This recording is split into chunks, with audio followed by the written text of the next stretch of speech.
പൊറോട്ടയും ബീഫ് ഉണ്ട് കേട്ടോ. ഒരുപാട് എന്നേക്ക് എനിക്കൊരു വാഴക്കപ്പം. അതൊക്കെ അവിടെ നിൽക്കട്ടെ. എന്തായി കോട്ടയത്ത് പോയ പെണ്ണിന്റെ കാര്യം? സഖാവ് രാഷ്ട്രീയക്കാരെന്ന് പറഞ്ഞപ്പോഴേ അവരെന്റെ നമ്പർ വരെ ബ്ലോക്ക് ചെയ്തു. പലചരക്കട ഉണ്ടെന്ന് പറയാൻ പറഞ്ഞിട്ടില്ലേ? സഖാവേ, ഞാൻ കള്ളം പറഞ്ഞ് കല്യാണം നടന്ന ആളല്ല. അപ്പൊ തന്റെ കല്യാണം അത് പിഴച്ചു പോയി. അതിവിടെ സഖാവിന്റെ മനസ്സിൽ ആരെങ്കിലും ഉണ്ടോ? ദേ എന്നോട് പറ. ഇതുവരെ കണ്ട പെണ്ണുങ്ങളെല്ലാം സൂപ്പറല്ലേ, എന്നിട്ട് സഖാവിന് ഇഷ്ടപ്പെടുന്നില്ല. ഞാൻ ചേരും വെടി ചേർക്കും. രസാഖോട് ഗുണപ്പട്ടിക്ക് പറഞ്ഞേ. ഇതാ നിങ്ങൾ രാഷ്ട്രീയക്കാരെ കുഴപ്പം. എന്തെങ്കിലും പറഞ്ഞ റൂട്ട് മാറ്റിവിടും. നമ്മുടെ റൂട്ടിലേക്ക് വാ. മനസ്സിൽ വല്ലതും ഉണ്ടേ?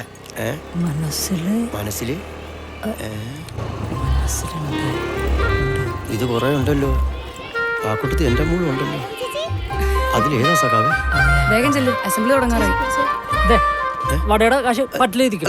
അയ്യോ, എനിക്ക് ഇവിടെ എനിക്ക് എങ്ങും പറ്റില്ല. നമുക്ക് ശ്രീധത്തിന്റെ കാശിന്ന് പിടിക്കാം. Gautami, Gautami, don't go. ഗൗതമി, ഞാൻ ആ വഴിക്കായിരുന്നു. ഒരു ലിഫ്റ്റ് കിട്ടിയിരുന്നെങ്കിൽ ഉപകാരമായിരുന്നു.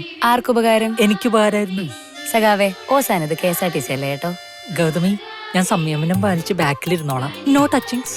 ഞാൻ അതിലും നല്ലൊരു ഐഡിയ പറയട്ടെ. സഖാവ് ഒരു പെണ്ണ് കിട്ട്. നോണം കേട്ട സർക്കാരും ഓസാൻ കുറെ രാഷ്ട്രീയക്കാരും. ലിഫ്റ്റ് വെച്ചിട്ട് സർക്കാർ എന്ത് കഴിച്ചു? രാജിവെക്കാൻ പറയായിരുന്നു. നന്നായി.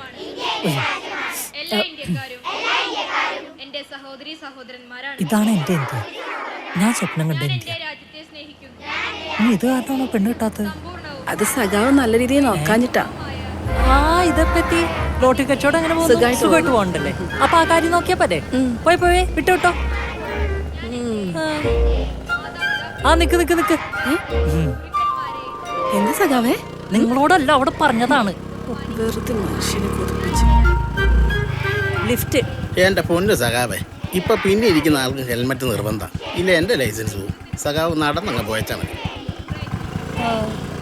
അവന്റെ ഒരു അഹങ്കാരം. പിന്നെ എത്രയും പെട്ടെന്ന് പോലീസിനെ കൊണ്ടുവിടും. ഏട്ടനും വെയിലോളൊന്ന് കുറയ്ക്കണം. പ്രഭാകരാ, എന്നാ ജംഗ്ഷനിലൊന്ന് ഇറക്കിയാ മതി. ജംഗ്ഷനിലല്ല, നീ പറയുന്ന എവിടെ വേണം ഞാൻ. എങ്ങനെയൊരു എത്രയും പെട്ടെന്ന് ഒരു വണ്ടി ഓടിക്കാൻ പറ്റില്ല. ആദ്യം സൈക്കിൾ ബാലൻസ് സെറ്റ് ചെയ്യണം. പോയാ തണ്ടി.